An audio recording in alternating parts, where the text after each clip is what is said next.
Всем привет, меня зовут Ксения, и сегодня я хочу показать вам очень интересный мастер-класс в комплект к моим серьгам, которые я плела ранее. Комплект у меня называется «Золотая ель». Кстати, у меня есть для вас очень интересная новость. Мы совместно с Анастасией решили заново запустить проект по обмену схемами, и поэтому я прошу вас в комментариях под этим видео написать, какой из мастер-классов Анастасии вы хотели бы увидеть в исполнении челноком. Я с удовольствием его сплету. А ссылку на канал я прикреплю под видео в описании. Заходите и смотрите. Не забывайте подписываться на мой канал, а также на канал Анастасии, чтобы быть в курсе новых интересных мастер-классов. Ну а теперь давайте приступим к плетению. Ну что же, в прошлом видео я вам показывала, как плести серьги, а в этом мы продолжим плетение уже браслетов в комплект. Посмотрите, я опять буду использовать нитки опал. Если в прошлом видео я использовала Мадейру, то в этом я решила взять металлические нитки чуть-чуть попроще. Посмотрите, вот это металлик ярн, по-моему, это производство Китай. Мононить, у меня это 0,1 мм. Я буду использовать каждой нитки по одной. Для начала мы будем заниматься плетением центрального мотива. Для этого нам понадобится связать два конца нити, как обычно, то есть нам понадобится два челнока, естественно, для плетения. Плести мы начинаем с центрального мотива. Смотрите, мы начинаем плести вначале. Первое колечко у нас без изменения, то есть 8 пико 5 пико 8. Не забываем, что нам нужно сразу же заправить кончики нити плетения.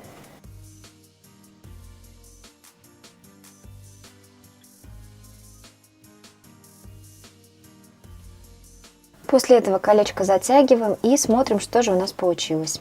В принципе, здесь никаких изменений нет. Сейчас я вот здесь вот опалю маленький хвостик, чтобы его не было заметно. То есть вот, посмотрите, обычное маленькое колечко у нас получилось. Это центр нашей работы. Далее мы начинаем плетение дуги. Начало дуги мы начинаем плести из 8 узелков. То есть пока у нас изменений нет в схеме. Ну а уже дальше кольца на дуге будут плестись у нас немножко по-другому.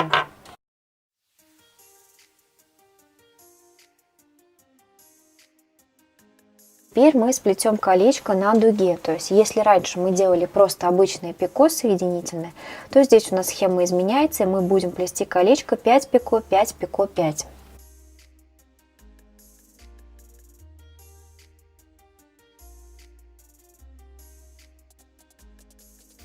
Колечко затягиваем, смотрим, что у нас получилось. Вот, посмотрите, маленькое кольцо на дуге у нас уже начинает вырисовываться. Далее мы продолжаем плетение дуги. Плетем 4 узла.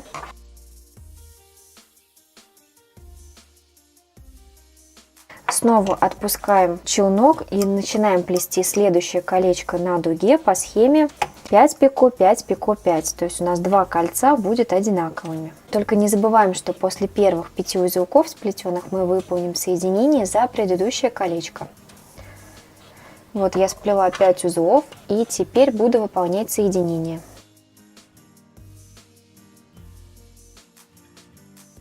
Выполнила. Доплетаю колечко до конца. Это получается еще 5 пико 5.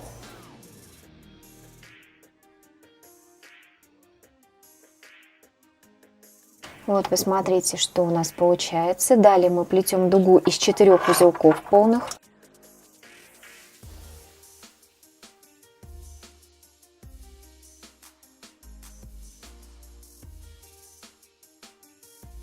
И теперь уже вся последующая схема у нас будет плестись так же, как и в предыдущем мотиве. То есть мы теперь будем плести кольцо на дуге 4 пико, 5 пико, 3.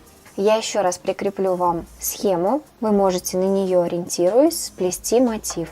И вернусь уже к вам, когда у меня будет почти полностью готовый результат. Покажу вам еще, как мы будем доплетать вторую половину дуги, чтобы вы ни в коем случае не ошиблись. Вот посмотрите, я почти закончила плести мотив.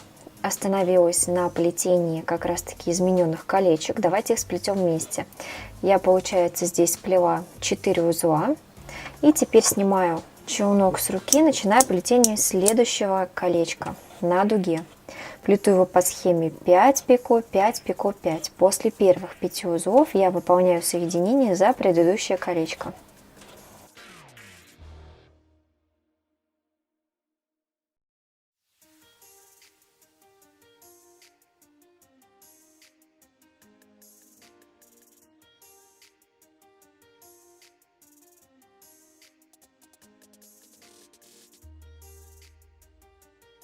После этого доплетаю колечко до конца, это еще 5 пико 5. Вот, уже осталась прям финишная прямая, осталось прям чуть-чуть доплести нам.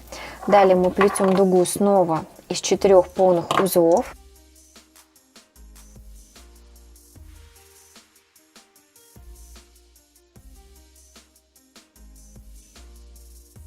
И плетем следующее колечко. И точно так же, как и в предыдущем колечке, после первых сплетенных 5 узелков мы выполним соединение за пико от предыдущего кольца. Выполняем соединение. Далее доплетаем колечко до конца, это еще 5 пико 5. Затянули, вот, посмотрите. Все, нам остается доплести дугу, это еще 8 узелков, и после этого мы можем спрятать кончики нити. Я вернусь к вам уже, когда у меня будет полностью готов мотив. Так, посмотрите, один мотив у меня готов, второй будет не совсем таким же. Я сейчас покажу, как у нас будет плестись. Тут будет у нас дополнительно добавляться еще одно колечко центральное, за которое мы будем присоединяться, вот здесь. Ну что, пока мотив можно отложить в сторону, я его уберу из кадра, чтобы он вам не мешал. Но прежде чем мы начнем плетение измененного мотива, мы начинаем плести серединку. Опять точно так же. Здесь у нас схема не изменяется. Плетем колечко 8 пико, 5 пико, 8.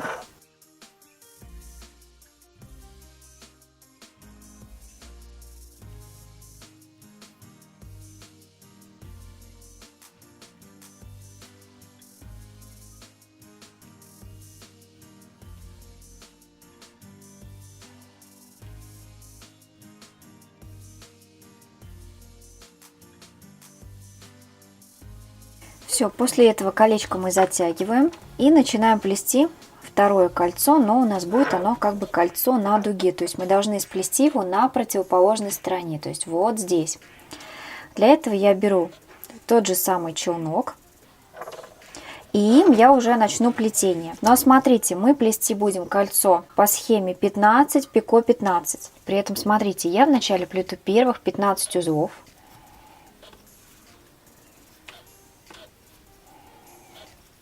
Далее мы берем предыдущий мотив, который мы ранее сплели, подкладываем его к нашей работе вот таким образом.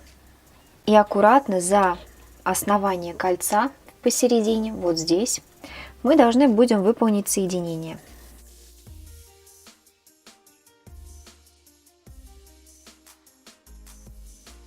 И продолжаем плести кольцо, то есть вторую половину, это еще 15 полных узелков. После этого колечко мы можем затянуть.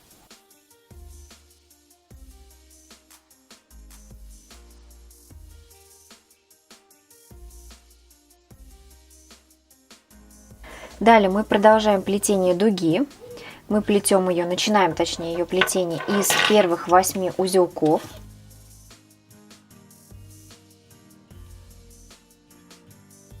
Сплели 8 узлов, подтянули работу. Здесь я еще дополнительно сейчас спрячу вот эти концы нити. Вот, посмотрите, у меня здесь они немножко торчат. Далее мы продолжаем плетение. У нас получается, мы здесь плетем кольцо 5 пико, 5 пико, 5.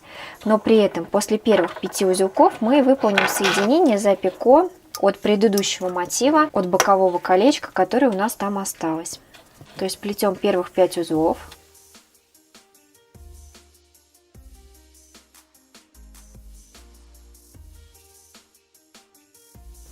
Вот, посмотрите, я их сейчас сплела. Далее я буду выполнять соединение за вот это пико.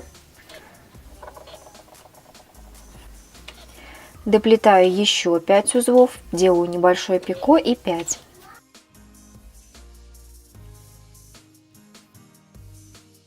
Вот, посмотрите, я выполнила соединение, колечко затянула, и дальше у нас схема не изменяется. То есть мы продолжаем плетение такого же мотива, как и сверху.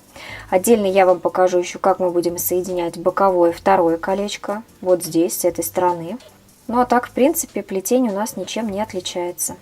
То есть плетете вторую такую же половинку. Вот, посмотрите, я уже почти закончила плетение. Мне осталось сейчас соединить последнее колечко со вторым мотивом. То есть я начала плетение кольца 5 выполнила соединение за предыдущее кольцо. Далее плету еще 5 узлов, и теперь мы снова будем выполнять соединение. Я подворачиваю так, чтобы мне было удобнее выполнить его как раз таки. Прохожусь в соединительное пико.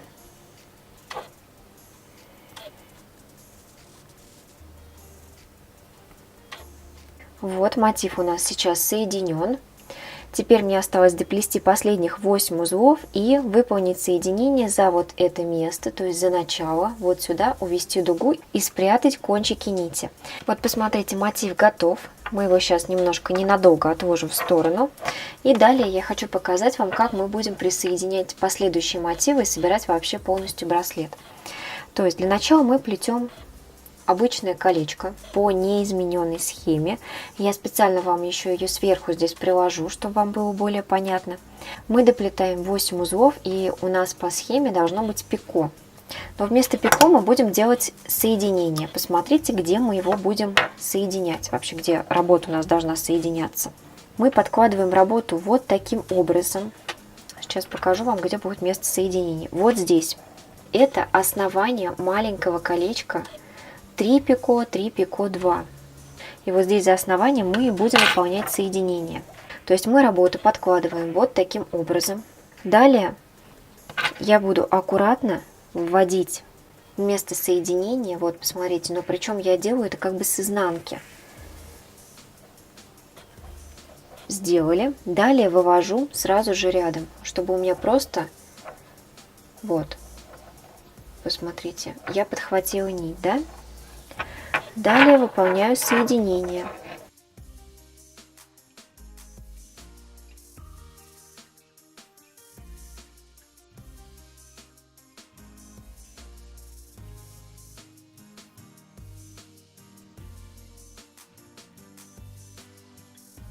Вот, посмотрите, у меня соединение выполнено.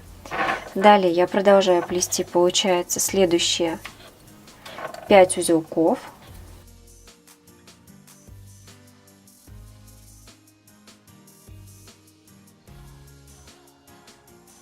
Вот у меня как раз таки дуга сплетена.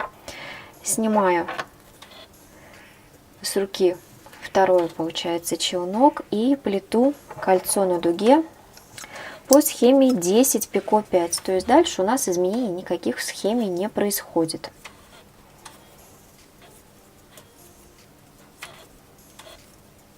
И вот так вот у нас выглядит схема. Смотрите, если мы отогнем верхнюю часть, у нас как бы работа получается присоединена, но снизу, с изнанки.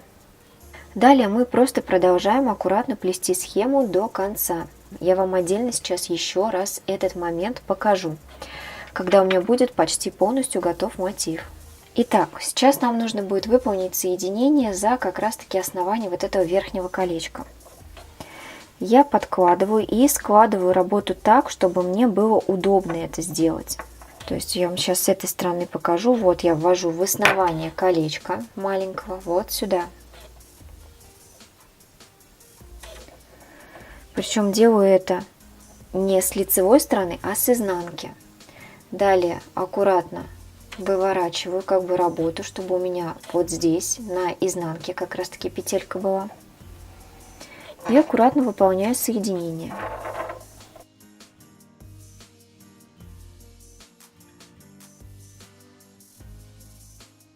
Соединяю и доплетаю еще последних 8 узелков.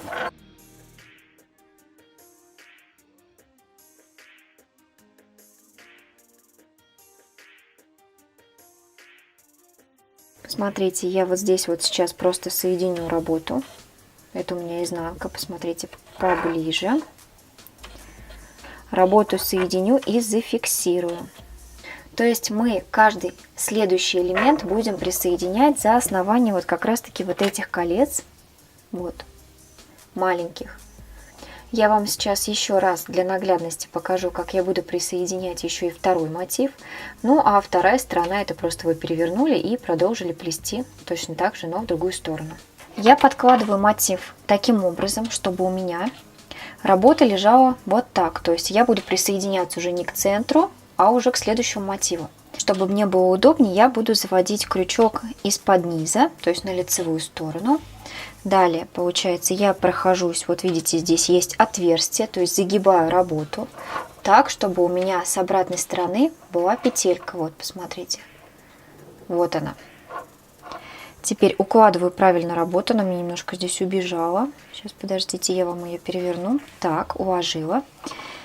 И начинаю аккуратно подхватывать нить. Все, я продела все 3 ниточки, вытягиваю и выполняю соединение.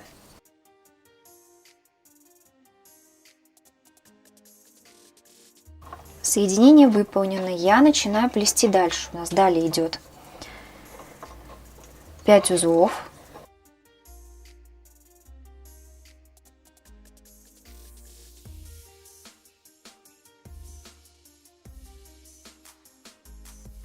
И вот, пожалуйста, соединение выполнено. Вот я отгибаю, и работа у меня уже, видите, начала дальше формироваться. То есть у нас сейчас будет уже 3-й мотив в бок.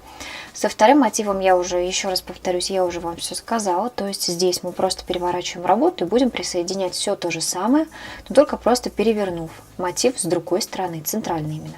Далее я покажу вам уже готовый результат, и мы будем приступать к расшивке браслета. Ну что, браслет я полностью закончила. Посмотрите, вот так вот он у меня выглядит. У меня тут кот пришел помогать мне, поэтому не обращайте внимания, иногда он может в кадр влезать. Посмотрите, я прицепила к браслету с 2 сторон. Вот что у меня получилось. Сделала сразу замочек. С другой стороны можно надеть либо соединительное колечко, может быть, сразу вплести кольцо в работу, но я этого делать не стала. Итак, для расшивки работы нам понадобится несколько видов бусин. 6-миллиметровая бусина, 4-миллиметровые граненые бусины коричневого оттенка, а также я решила взять для расшивки вот такие красивые фиолетовые бусины. Они даже не фиолетовые, а скорее всего бордовые. Просто у них очень красивое напыление, и в работе они смотрятся вообще превосходно. Ну что же, начинать расшивку мы будем с самого начала. Посмотрите, у нас здесь вот, если присмотримся, то у нас, видите, работа, она укладывается неровно. Это мы сейчас как раз-таки исправим расшивкой. Вводим в основание колечек. Смотрите, вот здесь вот на соединение. Но вводим мы параллельно работе, потому что если мы введем просто вот так вверх, у нас нитка будет торчать.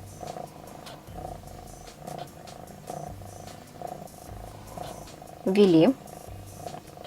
Далее мы будем надевать коричневого цвета бусину и пришивать ее в серединку следующего мотива, в дугу. Отсчитываем здесь 6 узлов с одной стороны и 6 узлов с другой. И аккуратно в этот промежуток мы вводим иглу. Вот посмотрите, что у нас получается. Далее мы надеваем бордового цвета бусину. И также прошиваем ее за основание следующих пар колец. Вот. Далее надеваем опять коричневого цвета бусину. И так чередуем и доходим до середины.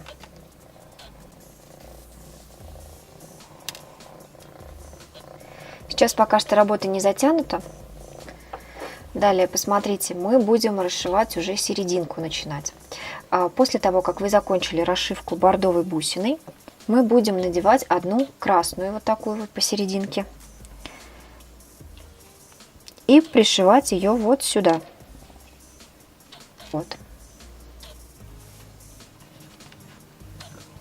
Она сюда отлично встает, одна.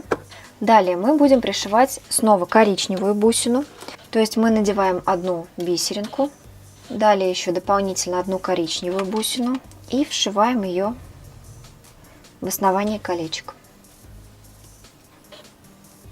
Мы снова вшиваем одну красную бусину большую, но при этом мы опять должны надеть с каждой стороны по одной бисеринке. То есть смотрите, мы набираем вот так вот и вшиваем. Бусины после натяжения нити распределятся и лягут ровно. Ну что же, теперь я к вам вернусь, когда у меня будет полностью закончен браслет, то есть вторая часть. И не забывайте, что нам нужно проходиться в одну сторону и дальше возвращаться обратно, в то же самое место, куда мы и начали. Ну что же, браслет полностью готов. Посмотрите, вот как он интересно довольно смотрится, особенно из-за расшивки. Если вы найдете бисеринки в тон, например, посерединке, то это даже, возможно, будет лучше смотреться. Очень интересно смотрится. Кстати, такой браслет вполне можно выполнить только в одну сторону. То есть у вас накладываться будет мотив только в одном направлении и просто расшить. Ну что же, я очень рада, что вы сегодня посмотрели вместе со мной и научились плести вот такой вот интересный браслет. Хочу сказать всем огромное спасибо за комментарии, которые вы пишете под моими видео, а также лайки, которые вы ставите. А на сегодня я хотела бы попрощаться с вами. До новых встреч. Пока-пока.